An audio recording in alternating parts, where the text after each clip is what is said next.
Welcome to the last breakfast. Please enjoy the video. You begin by confirming severity and picking a clear path. Mild cases can try positional therapy, while moderate to severe require device therapy. Start a 1-2-week sleep diary and book a home sleep test or lab study. This defines AHI and treatment urgency.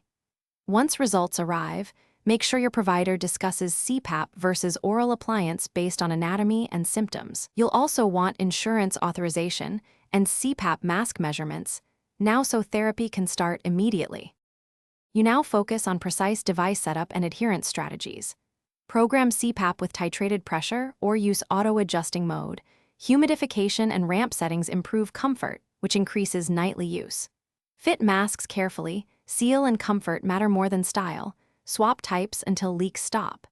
If CPAP fails, pursue a custom mandibular advancement device fitted by a dentist.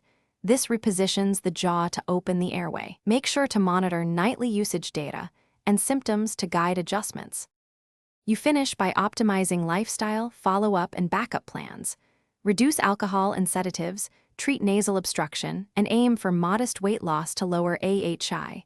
These changes enhance device effectiveness.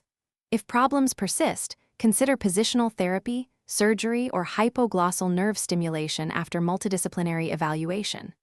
One key troubleshooting tip: if you have ongoing leaks, dryness, or poor control, schedule a repeat sleep study and device retitration. This often resolves. Thanks for watching. If this was helpful, leave a like and consider subscribing. See you next time.